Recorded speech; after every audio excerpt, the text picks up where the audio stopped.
ஜெய்பீம். எல்லாருக்கும் வணக்கம். ஜெய்பீம் ஜெய்பீம்பா. ரொம்ப ரொம்ப மகிழ்ச்சியான ஒரு தருணம். அட்டகத்தில சிவகுமார் சார் கூட ஆரம்பிச்ச இந்த ஜேர்னி அண்ட் ஞானவேல் சார் மூலமா ரொம்ப ரொம்ப ஸ்ட்ராங்கா வந்து இந்த தமிழ் சினிமாவுக்கு நான் வந்து அறிமுகமானேன். ஸோ அந்த அட்டகத்தையுமே வந்து ஒரு அன்காம்ப்ரமைஸ்டு ஒர்க்கு, அதை அக்செப்ட் பண்ணிட்டு எனக்கு ஒரு பெரிய சப்போர்ட் கொடுத்து இவ்வளவு தூரம் கொண்டு வந்து என்னுடைய வளர்ச்சியில மிக முக்கியமான ஒரு ஆளா ஞானவேல் சார் இருக்காரு. அவரை மறக்க கூடாது அப்படின்றதுக்காக உருவாக்கப்பட்டதுதான் தங்கலான் அப்படின்னு நான் நினைக்கிறேன். ஏன்னா அவர் கூட நான் நிக்கணும் அப்படின்னு ஆசைப்பட்டேன். தங்கலான் படம் வந்து அவர் கூட தான் நான் சாப்பிட்டா முடிஞ்சதுக்கு அப்புறம் வந்து எனக்கு நிறைய வாய்ப்புகள் வந்தது. நிறைய பேர் வந்து படம் பண்ணலான்னு கேட்டாங்க. லைக் அந்த டைம்ல வந்து நான் வந்து ஞானவேல் சார் கூட தான் நான் படம் பண்ண போறேன் அப்படின்னு சொல்லிட்டு நான் வந்து முடிவெடுத்தேன். அவர் கூட சேர்ந்து இருக்கணும். நான் அந்த தருணத்துல நான் வந்து விருப்பப்பட்டேன். அந்த படம் ஆரம்பிக்கிறப்ப கூட நிறைய பேர் வந்து என்கிட்ட பேசினாங்க, ஏன் ஞானவேல் கூட ஒர்க் பண்ணணும், நிறைய ப்ராப்ளம் இருக்கு அதெல்லாம் சொன்னாங்க. ஆனா வந்து நான் அவர் கூட பண்ணணும்னு சொல்லிட்டு நான் முடிவெடுத்துட்டேன். ஏன்னா எனக்கு தோணுச்சு அது அப்படி இருக்கணும் அப்படின்னு நான் நினைச்சேன். எனக்கு வேற எதுவுமே தோணல, ஞானவேல் சார் கூட நிக்கணும் அப்படின்ற மாதிரி எனக்கு தோணுச்சு. ஸோ அவர் கூட நான் நின்னேன் நான். அண்ட் அப்படி நின்னதுக்கு அவர் செஞ்ச விஷயம் வந்து சாதாரண விஷயம் இல்லை அப்படின்னு நான் நினைக்கிறேன். தங்கலான்ற ஒரு படம் வந்து நான் இப்படி எடுக்க போறேன், இந்த மாதிரி ஒரு ஸ்கிரிப்ட் அப்படின்றப்ப வந்து பட்ஜெட்ல வந்து சில பிரச்சனைகள் இருந்தது. ஆனா வந்து ஞானவேல் சார் வந்து படம் முடிகிற வரைக்கும் லைக் வந்து எந்த பிரச்சனையும் இல்லாம அண்ட் வந்து நான் நினைச்ச ஒரு படத்தை ஒரு அன்காம்ப்ரமைஸ்டா எடுக்கிறதுக்கு பெரிய சப்போர்ட் பண்ணியிருக்காரு. அண்ட் வந்து இது வந்து ரொம்ப சாதாரண விஷயம் இல்லை, அண்ட் வந்து பெரிய விஷயம் சார். அண்ட் வந்து நீங்க சப்போர்ட் பண்ணதுக்கு வந்து என்னுடைய மிகப்பெரிய நன்றிகள். அந்த நன்றியை நான் வெற்றியா கொடுக்கணும்னு தான் ஆசைப்படுறேன். நீங்களே வந்து ரொம்ப சுயநலமா இருக்கக்கூடாதுன்னு நான் நினைக்கிறேன். ஏன்னா வந்து ஒரு டிரெக்டரா சில ஆர்டிஸ்டிக் ஃப்ரீடம் இருக்கும். அந்த ஃப்ரீடம் நான் யூஸ் பண்ணிக்கிட்டோம் மட்டும் நான் நினைக்கல. ஒரு தயாரிப்பாளரா நீங்க என்ன நம்பினதுக்கு, ஒரு அண்ணனா என்ன நீங்க வந்து நம்பினதுக்கு, அந்த ஒரு தம்பியா உங்களுக்கு ஒரு வெற்றியை கொடுக்கணும்னு சொல்லிட்டு நான் வந்து ஆசைப்படுறேன். நிச்சயமா இந்த படம் உங்களுக்கு ஒரு நீங்க நம்ம நினைக்கிற ஒரு வெற்றியை கொடுக்கும் அப்படின்னு நான் நம்புறேன். அந்த வெற்றியை உங்களுக்கு வாங்கி தருவேன் அப்படின்ற ஒரு பெரிய நம்பிக்கை எனக்கு இருக்கு. ரொம்ப மகிழ்ச்சி எனக்கு வந்து நீங்க சப்போர்ட் பண்ணது. ஏன்னா ஒரு தயாரிப்பாளரா நான் பார்க்கல, அந்த வந்து ஒரு மிகப்பெரிய எனக்கு ஒரு சப்போர்ட்டரா தான் நான் பாக்குறேன் நான். Thank you Gnanavel sir. And Gnanavel sir கூட இருக்கிற நேஹா மேடம் அண்ட் வந்து தனஜயன் சார், அந்த டீம் எல்லாருக்குமே வந்து ஸ்டுடியோ டீம் எல்லாருக்குமே பெரிய நன்றிகள். நிச்சயமா அந்த படத்தை வந்து சரியான இடத்துல நீ கொண்டு போய் சேர்ப்பீங்க அப்படின்ற பெரிய நம்பிக்கையோட இருக்கிறோம். அண்ட் ரொம்ப தேங்க்யூ. அண்ட் அவருக்கு சப்போர்ட்டா இருக்கிற சக்தி உங்களுக்கும் என்னுடைய நன்றி. அண்ட் ரொம்ப தேங்க்ஸ். அண்ட் என்னன்னா சினிமாவை நம்ம பாக்குறோம். சினிமா வந்து நம்ம லைஃப்ல வந்து பயங்கரமா ஒரு இன்ஃபுளுன்ஸ் பண்ணுது. ஸோ அந்த சினிமாவை எப்படி பயன்படுத்தணும், சினிமா என்னவா இருக்குது அப்படின்றத வந்து ஒரு என்ன சொல்றது, நான் காலேஜ் ஆஃப் ஃபைன் ஆர்ட்ஸ் படிக்கிறப்போ அந்த சினிமாவை சரியா புரிஞ்சுக்கிட்டு தான் நான் சினிமாக்குள்ளேயே வந்தேன். நான் ஏதோ கமர்ஷியல் திரைப்படங்களை பார்த்து இல்லை வந்து நிறைய டைரக்டர்ஸ் வந்து சொல்லுவாங்க, சின்ன வயசுல இருந்தே படம் பார்ப்பாங்க, சின்ன வயசுல தியேட்டருக்கு போவாங்க, படமா பார்த்துட்டு இருப்பாங்க, பார்த்து படம் பண்ண வந்தேன்னு வந்து சொல்லுவாங்க. ஆனா நான் அப்படி இல்லை. நான் காலேஜ் ஆஃப் ஃபைன் ஆர்ட்ஸ் உள்ள போனதுக்கு அப்புறம் தான் ஃபர்ஸ்ட் டைம் பிலிம் ஃபெஸ்டிவல்னு சொல்லிட்டு ஒன்று நடத்தினாங்க. அந்த பிலிம் ஃபெஸ்டிவல்ல நான் பார்த்த உலக திரைப்படங்கள் தான் என்னை வந்து உருவாக்குச்சு. நான் இங்க வந்து நின்று இருக்கேன். அதுல முக்கியமா சில படங்கள் இருக்கு, children of heaven, life is beautiful, cinema paradise, run Lola run சொல்லிட்டு இந்த படங்கள் எல்லாத்துக்கும் ஒரு ஈரானிய திரைப்படங்கள்ல இந்த படத்துல எல்லாத்துக்குமே என்னன்னா ரொம்ப சோசியலா அந்த சமூகத்துடைய பிரதிபலிப்பா அந்த திரைப்படங்கள் வந்து இருந்தது. அந்த திரைப்படங்களை பாக்குறப்போ எனக்கு வந்து நான் ஒரு ஓவியரா இருக்கிறப்போ இந்த ஓவியம் அப்படின்ற மீடியம் இருந்து ஏன் வந்து பிலிம்க்கு வரணும் அப்படின்றத வந்து அந்த படங்கள் பார்த்ததுக்கு தான் எனக்கு வந்து தெரிஞ்சது. ஸோ நம்ம வந்து படம் எடுத்தா நம்முடைய பிரச்சனைகளை வந்து பிரதிபலிக்கலாம், நம்ம லைஃப்பை வந்து பேசலாம், நம்மளுடைய சொல்லப்படாத கதைகளை வந்து நம்ம வந்து சினிமாக்குள்ள சொல்லலாம். அந்த சினிமா வந்து ரொம்ப ஒரு பாப்புலரா பவர்ஃபுல்லான மீடியமா எனக்கு வந்து இருக்கு.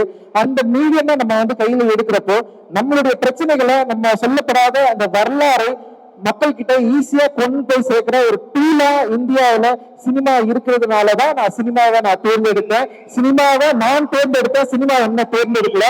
நான் அதை வந்து உங்களுக்கு நான் சொல்ல விரும்புறேன். நான் ஏன்னா இங்க சொல்லப்படாத கதைகள் நிறைய இருந்தது, எழுத்து வடிவிலே எழுதப்படாத கதைகள் இருந்தது, வரலாற்றிலேயே குறிக்கப்படாத நிறைய பகுதிகள் இருந்தது. வரலாறு படிக்கிறப்போ என்னுடைய இந்த வரலாற்றில் நான் யார் என்பது எனக்கு ஒரு மிக முக்கியமான கேள்வியா இருந்தது. இந்த வரலாற்றுல நான் ஏன் வந்து இப்படி இருக்கிறேன், எனக்கு ஏன் இந்த மாதிரியான பிரச்சனைகள் இருக்கு, என்னோட சேர்ந்த மக்களுக்கு ஒரு பெரிய பகுதி மக்களுக்கு ஏன் இப்படி ஒரு அநீதி ஏற்கப்பட்டிருக்கு, ஏன் வந்து இங்க ஒரு செப்பரேஷன் இருக்கு, ஏன் இங்க இவ்வளவு பாகுபாடு இருக்கு, ஏன் இங்க இவ்வளவு பிரிவினை இருக்கு, இந்த கேள்விகளுக்கான பதில வந்து வரலாற்று ரீதியா நம்ம தேடுறப்ப பாத்தீங்கன்னா வரலாறு என்பது வந்து ஒன் சைடடா இருக்கு. வரலாறு வந்து இந்த பாதிக்கப்பட்ட மக்கள் சைட்ல இருந்து பேசவே இல்லை, அவங்களோட லாங்குவேஜ் இல்லவே இல்லை, அவங்களோட குறிப்புகள் இல்லவே இல்லை. ரொம்ப தேடி தேடி வந்து நம்ம பாக்குறப்ப வந்து நமக்கு வந்து ஏமாற்றம் தான் மிஞ்சுது. அதுபோலதான் சினிமாக்கள்லயும் என்ன மாதிரியான படங்கள் எடுத்துட்டு இருக்காங்க, ஏன் இப்ப இந்த மாதிரியான மக்களுடைய லைஃபை வந்து பேசவே இல்லை அப்படிங்கிற ஒரு பெரிய ஒரு தேடலோடு தான் நான் வந்து வந்தேன். குறிப்பா வந்து பாபாசாஹேப் அம்பேத்கருடைய தீண்டப்படாதவர்கள் யாருன்னு சொல்லிட்டு ஒரு புத்தகம் இருக்கு. அந்த புத்தகத்தை படிக்கிறப்பதான் ஒரு ஆய்வாளன், ஒரு வரலாற்று ஆய்வாளன் மறைக்கப்பட்ட வரலாறு ஏன் உருவாக்க வேண்டிய தேவை இருக்கு, வரலாறு என்பது இங்க என்னதான் இருக்கு, வெறும் வந்து வரலாறு என்பது மரபிலேயே வந்து இல்ல வந்து இங்க ஏற்கனவே வந்து கல்வெட்டுக்குள்ள குறிக்கப்பட்ட எழுத்துக்கள் மட்டும்தான் வரலாறா, அல்லது சொல்ல விடாம மறைக்கப்பட்ட வரலாறை நம்ம எப்படி வந்து திருப்பி உருவாக்கி கொடுக்கிறது.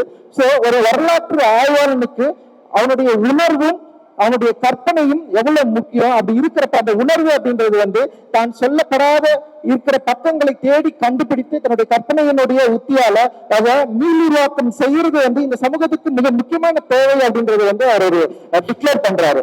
சோ அந்த வரலாற்றின் தேவையை என்னுடைய திரைப்படத்தின் மூலமாக நான் தேடுகிற ஒரு மாணவனாக, ஒரு வரலாற்று ஆய்வாளனாக நான் இருப்பதை வந்து நான் இங்க வந்து உங்களுக்கு முன்னாடி நான் வந்து சொல்லிக்கிறேன். சோ இந்த சினிமா வெறும் வரலாற்றை தேடுவதன் மூலமே மட்டுமே முடிஞ்சிருதா அப்படின்னா அப்படி இல்லை. சினிமான்றது வந்து இங்க வந்து ஒரு பயங்கர மெயின் ஸ்ட்ரீம் மீடியமா இருக்கு, மக்கள் கிட்ட ரொம்ப நெருக்கமா இருக்கு, மக்கள் ரொம்ப எமோஷனலா கனெக்ட் ஆயிருக்கிறாங்க.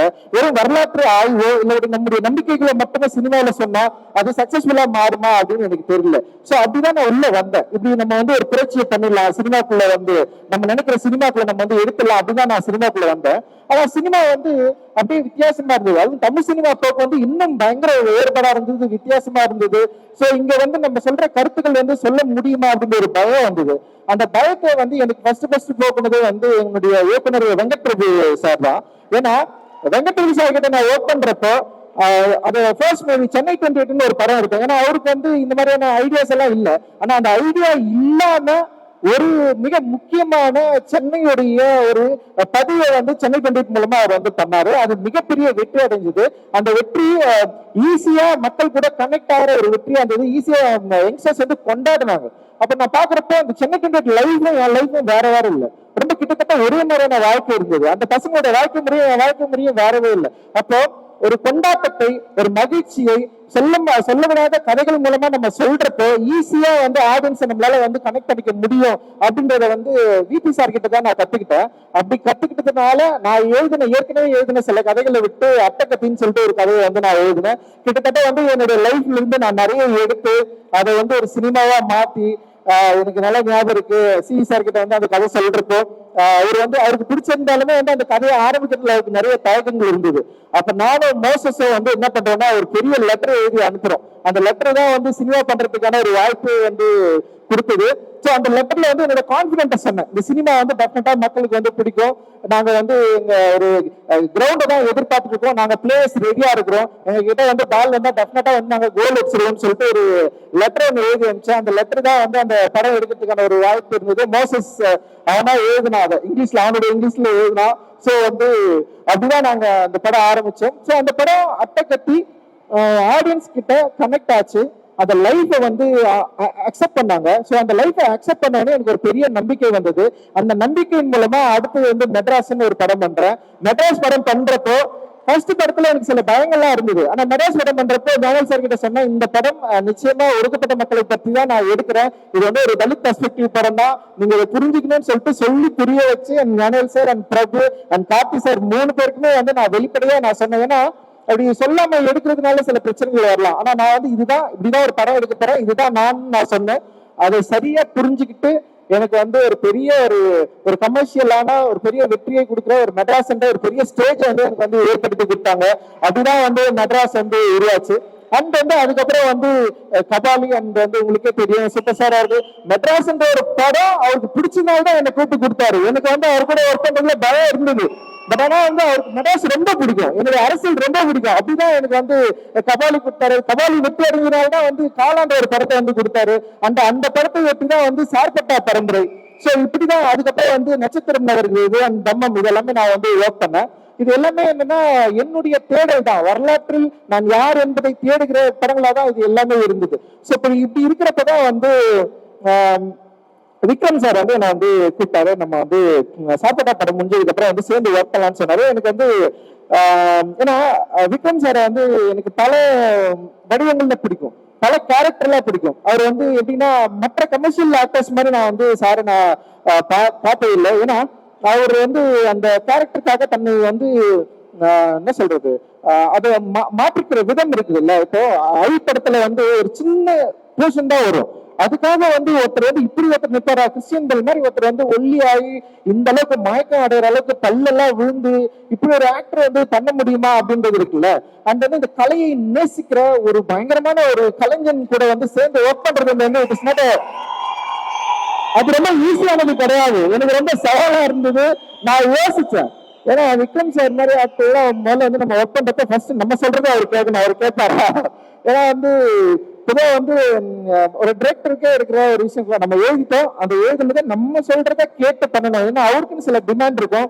அந்த டிமாண்டை நம்ம மேல வந்து ஃபோர்ஸ் பண்ணாருன்னா என்னால அது பண்ண முடியாது அப்படின்னு நான் யோசிச்சேன். அப்படி நான் மீட் பண்றப்பவே வந்து நான் அது அவருக்கும் நான் வந்து கொஞ்சம் நான் சொல்ல ட்ரை பண்ணேன். அப்புறம் வந்து அது அவர் புரிஞ்சுக்கிட்டாரு அப்படின்னு நினைக்கிறேன். அப்புறம் நான் சூரியனா கிட்ட நான் சொன்னேன், நான் பர்சனலா நான் இந்த மாதிரி ஒரு ஆள்னா நான் வந்து கொஞ்சம் இப்படி எதிர்பார்ப்பேன் அப்படின்னு சொன்னேன். இல்ல அவர் என்ன சொன்னார்னா, நீங்க ஒன்னும் கவலைப்படாதீங்க, விக்ரம் சார் பயங்கர சப்போர்ட்டிவா இருப்பாரு அப்படின்னு சொன்னாரு. அண்ட் வந்து நான் கதை கூட எனக்கு சரியா சொல்ல வரல, அப்படிதான் நான் ஒரு கதையை சொன்னேன் நானு. ஆனா அந்த கதையை வந்து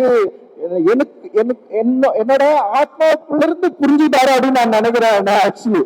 ஏன்னா என்னுடைய வார்த்தைகள்ல இருந்து ஒரு விஷயத்தை புரிஞ்சுக்கிறது ரொம்ப ரொம்ப கஷ்டம். நான் ரொம்ப வீக்கான வேர்ட்ஸை வந்து நான் செலக்ட் பண்ணுவேன். என்னால வந்து வேர்டை வந்து அவ்வளவு என்னால வந்து கரெக்டா செலக்ட் பண்ண முடியாது நான் பேசுறப்போ இல்ல கதை சொல்றப்போ.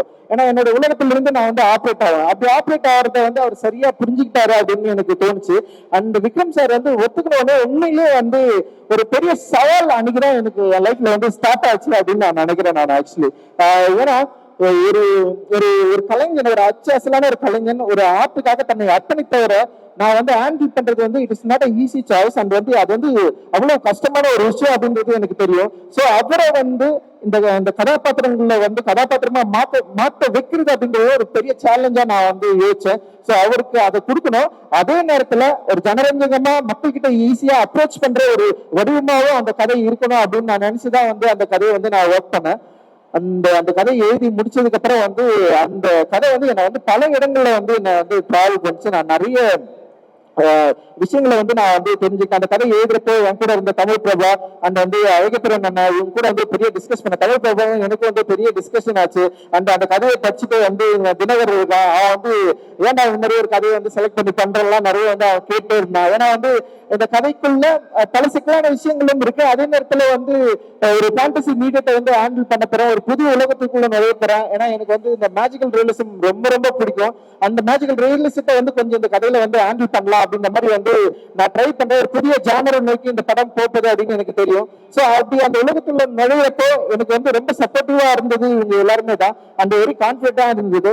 அந்த கான்பிடன்டோட தான் வந்து நான் இந்த படத்துக்குள்ள போனேன். அந்த வந்து விக்ரம் சார் வந்து அதை ரொம்ப பயங்கரமா ஈஸியா மாத்தினாரு இந்த செட்ல. அது வந்து ரொம்ப சாதாரண விஷயம் இல்ல. இந்த ஃபர்ஸ்ட் டேவே வந்து நான் எதிர்பார்த்த ஒரு தங்கலானா வந்து அப்படி நின்னாரு அவரு, அந்த ஒரு காடவனா வந்து நின்னாரு. It is not easy.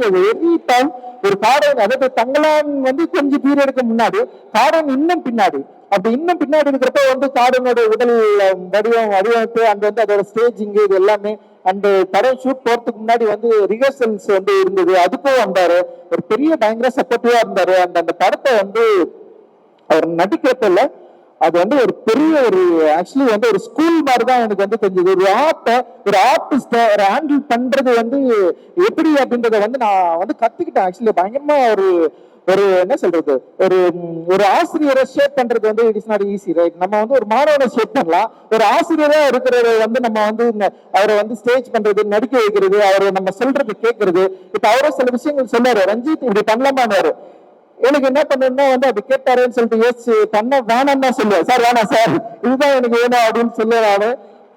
ஒரு புரியாதம் தான். ஆனா இது வந்து நான் நினைக்கிறது தான் வரணும் அப்படின்ற மாதிரி இருக்கும். ஆனா அந்த நான் நினைக்கிறத விக்ரம் சார் சரியா புரிஞ்சுக்கிட்டாரு. அந்த ஸ்டேஜ் பை ஸ்டேஜ் வந்து அப்படியே அது அந்த கேரக்டர் எவால்வ் ஆச்சு. அந்த வந்து படம் எல்லாம் முடிச்சதுக்கு அப்புறம் கூட வந்து நான் ரீஷூட்காக கொஞ்சம் அவர் வந்து வேற ஒரு உலகத்துக்குள்ள போயிட்டாரு. அப்ப போயிட்டு கேட்டேன், சார் ரீஷூட் கொஞ்சம் பண்ணேன் சார், நீங்க வரலாம்னா உடனே ஒத்துக்கிட்டாரு. அண்ட் வந்து அவர் என்னன்னா ரிப்பு உடஞ்சிருச்சு அவருக்கு. அவர் ஸ்டன் சீக்வன்ஸ் பண்றோம். எனக்கு வந்து நான் அந்த மானிட்டர் பக்கத்துல போயிட்டு உட்காந்து போனாரு. அவர் நிறையவே பார்க்க மாட்டேன், மானிட்டர் மட்டும்தான் அவர் பார்ப்பேன் நானு. ஆக்ஷன் அப்படி சொன்னா ஒரு சீக்வன்ஸ் நடக்கும், அப்புறம் கட்டுன்னு சொல்லிட்டு அப்படியே தலை கொஞ்சம் பசங்க யாராவது கூப்பிடுவாங்க, இங்க வாங்கடா அப்படின்னு. அவருக்கு எதுவும் ஆயிடுச்சா கிட்ட போய் பாருங்கடா அப்படின்னு சொல்லுவேன். கிட்ட போவாங்க அவர், ஆனா ஒலிக்கும் அவருக்கு. பட் ஆனா வந்து இல்லைங்க அவர் ஓகேன்னு சொல்றாருண்ணா அப்படின்னு அவர் சொல்லுவாரு. சொல்லுங்க சார் ஒரே ஒன் போயிடலாம் சார் அப்படின்னு சொல்லுவேன். உண்மையிலே கொடுவை பார்த்தேன் அவர். ரொம்ப ரியலி சாரி சார். ஆக்சுவலி வந்து எனக்கு வந்து விக்ரம் சாரா இல்ல, தங்களானா நான் ஒருத்தனை பார்த்துட்டேன், அவரை எப்படியாவது கொண்டு வந்ததுதான் என்னுடைய போராட்டமா இருந்தது. அண்ட் வந்து பயங்கரமா எனக்கு வந்து பெரிய சப்போர்ட் பண்ணாரு. ஸ்டில் இன்னைக்கு வரைக்கும் தங்களான வந்து பயங்கரமா தூக்கி சுமக்கிறாரு. அந்த படத்து மேல பெரிய நம்பிக்கை வச்சிருக்காரு, என் மேல பெரிய நம்பிக்கை வச்சிருக்காரு. அந்த நம்பிக்கைக்கு நான் வந்து நிச்சயமா அவருக்கு ஒரு வெற்றியை கொடுக்கணும்னு தான் என்னுடைய மிகப்பெரிய விருப்பம். அது நிச்சயமா ஒர்க் ஆகும் அப்படின்னு நான் நினைக்கிறேன். நானு இப்படி ஒரு கலைஞனை தேர்ந்தெடுத்ததுக்கு அப்புறம் இவர் கூட ஸ்டேஜ் பண்றதுக்கு வந்து சில பேர்கள்ல நான் வேணும்னு சொல்லிட்டு யோசிக்கிறப்போ அண்ட் வந்து எனக்கு வந்து விக்ரம் சாருன்னு சொன்னோடனே அப்படியே அவருக்கு ஆப்போசிட்டா தெரிஞ்சது வந்து பசுபதி அண்ணன் தான். லைக் வந்து பசுபதி அண்ணன் மாதிரி எல்லாம் வந்து ஒரு ஆள் வந்து வாய்ப்பே கிடையாது. நம்ம வந்து நடிக்கணும்னு எல்லாம் சொல்லணும்னு அவசியமே இல்லை. இதுதான் கேரக்டர் அப்படின்னு சொன்னோன்னு இந்த படத்துல வந்து ஒரு கிங்குன்னு ஒரு கேரக்டர் அப்படியே வந்து நின்னாரு. அது ஒரு லாங்குவேஜ், அந்த என்ன சொல்றது, அந்த டயலாக்ட் வந்து செம்ம மாடுலேஷனை கொண்டு வந்தாரு. புதிய ஒரு நடிப்பு பரிணாமத்தை வந்து காட்டினாரு. அந்த வந்து அந்த ப்ராசஸ்ல அவர் இந்த படத்தை எவ்வளவு நம்பினாரு, எப்படி வந்து அந்த தங்களானுக்கு ஆப்போசிட்டா வந்து ஒரு கிங்குன்னு ஒருத்தர் வேணும்ன்றதுல வந்து பயங்கர புரிஞ்சுட்டு செம்ம ஒர்க் வந்து பண்ணிருக்காரு. ரொம்ப கஷ்டப்பட்டாரு. பசுபதி அண்ணனுக்கும் வந்து ஒரு அவருடைய உடல் உபாத பிரச்சனைகளை மீறி வந்து அந்த இடத்துல அந்த ஸ்டேஜ் பண்ணதுல அந்த ஆக்டிங்ல அவர் என்ன பண்ணாருன்னா அப்படியே சைலண்டா எல்லாரும் வாட்ச் பண்ணிட்டே இருப்பாரு. அவர் டயலாக் அவரோட சீக்வன்ஸ் அப்படி வரப்ப வந்து எல்லாரையும் வந்து காம்படிட் பண்ணி பயங்கர அவர் நிற்பாரு. ஒவ்வொரு விஷயத்துல வந்து அவ்வளவு ஒரு போட்டி மனப்பான்மையோட வந்து நடிச்சாரு. அண்ட் வந்து என்னால அது பயங்கரமா ஃபீல் பண்ண முடிஞ்சது. நிச்சயமா பசுபதி அண்ணா ஒர்க் வந்து உங்களுக்கு எல்லாருக்கும் இந்த படத்துல பயங்கர பிடிக்கும் அப்படின்னு நான் வந்து நம்புறேன். அண்ட் வந்து பார்வதி அண்ட் மாலைக்கா ரெண்டு முக்கியமான ஒரு நிறைய பெண்கள் கேரக்டர் இந்த படத்துல இருக்கு. அந்த அரசாணியா நடிச்ச பிரீத்தி, இவங்க எல்லாருமே வந்து பயங்கரமா பண்ணிருப்பாங்க. அண்ட் பார்வதி வந்து நான் பூ படத்துல இருந்து நான் வந்து ஃபாலோ பண்றேன். பார்வதி நம்ம நடிக்க கூப்பிடணும்னா அதுக்கு ஏற்ற மாதிரி நான் ஒரு ஒரு ஒரு ஒர்க் எழுதணும் அப்படின்னு சொல்லிட்டு நான் வெயிட் பண்ணேன். ஸோ நான் எழுதி முடிச்சதுக்கு அப்புறம் வந்து பார்வதி நடிச்சாதான் நல்லா இருக்குன்னு சொல்லிட்டு பயங்கர வாண்டிங்கா அவங்கள வந்து அப்ரோச் பண்ணேன். அண்ட் வந்து அவங்களும் வந்து அதை வந்து அக்செப்ட் பண்ணாங்க. அண்ட் ஸ்பாட்ல வந்து பெரிய சப்போர்ட்டிவா இருந்தாங்க. அந்த கங்கம்மாவை தேடுறதுக்கு வந்து அவங்க முயன்ற விதம் அண்ட் வந்து பார்வதி நிறைய கம்ப்ளைண்ட் பண்ணிட்டு இருந்தாங்கல்ல, நான் ஏன் பேச மாட்டேன் பார்க்க மாட்டேன். இந்த படம் வந்து ஒரு கருணையற்ற மனிதனா இருந்தாதான் எடுக்க முடியும் அப்படின்னு எனக்கு வந்து தோணுச்சு. ஒரு நார்மலா இருந்தா நம்மளால எடுக்கவே முடியாதுன்னு சொல்லிட்டு ரொம்ப கஷ்டப்பட்டுட்டே இருப்பேன். நிறைய வந்து ஒன் மோர் டேக் போவோம், எக்கச்சக்கமான டேக்ஸ் போவோம்.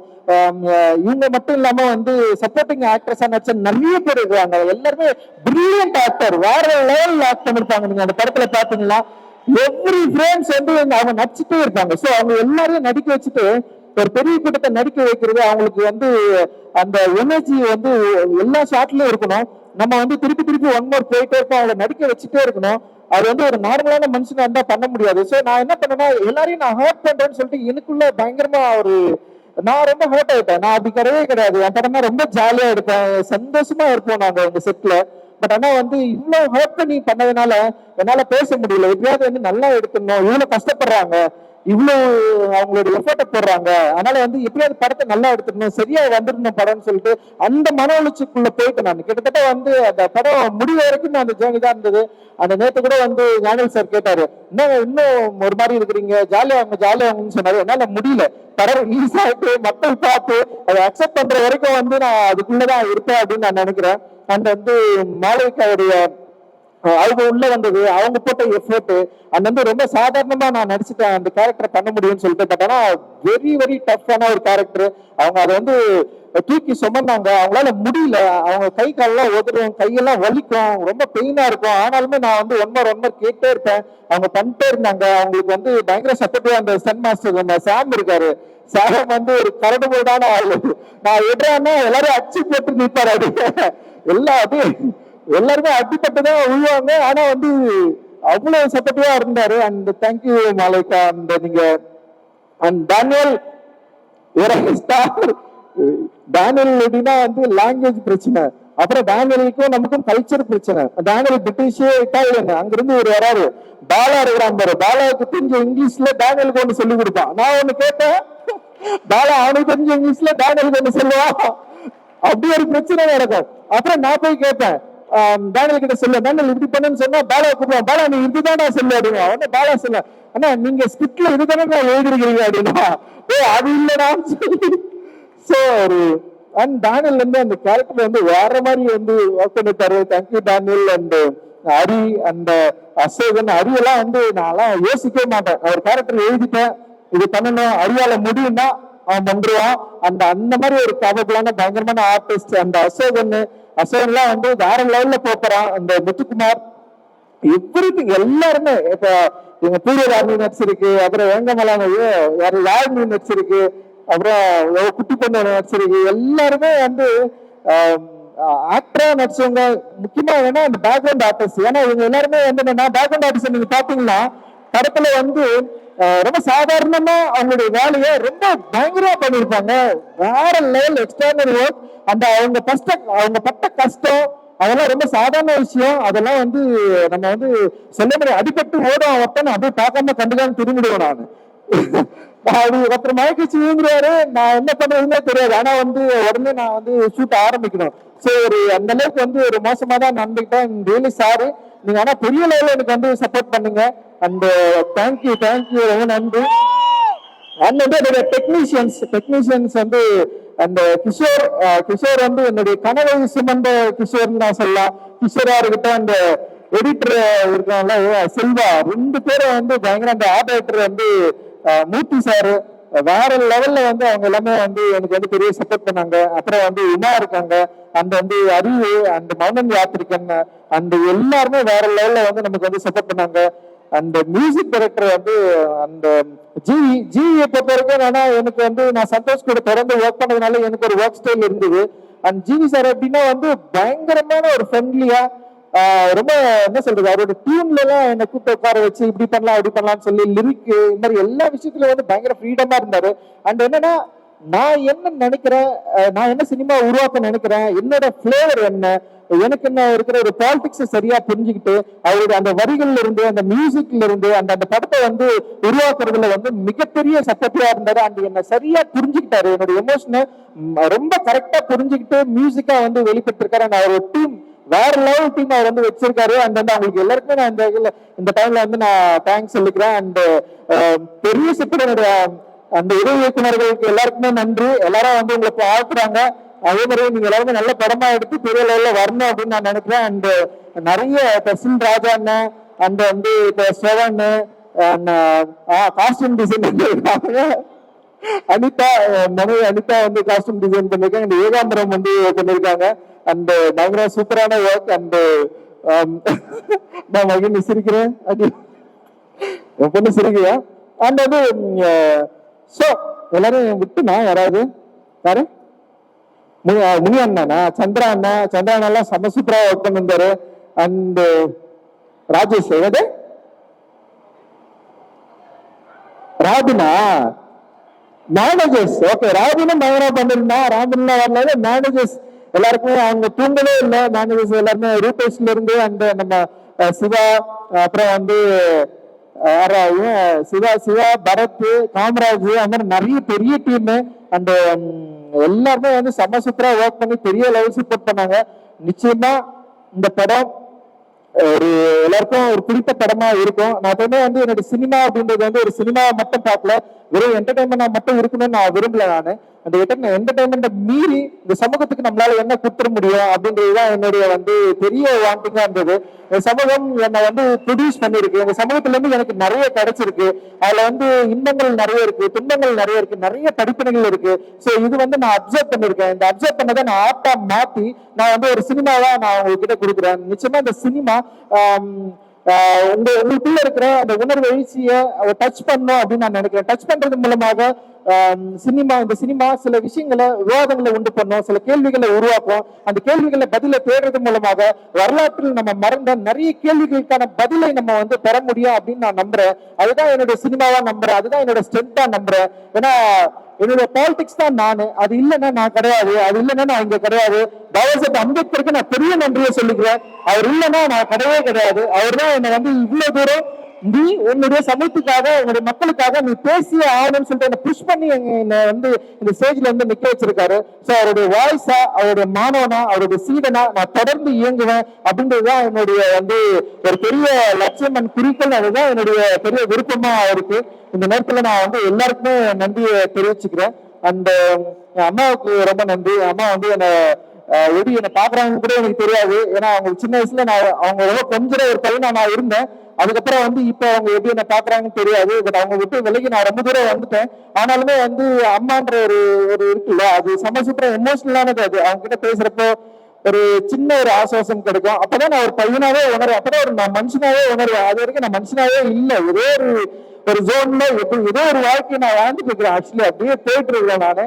அந்த வந்து அது அம்மா கிட்ட பேசுறப்போ நான் ஒரு சின்ன பையனா, ஒரு பிள்ளையா அப்படி வந்து அம்மா கிட்ட இருக்கிறேன். அம்மா ஆறாங்க.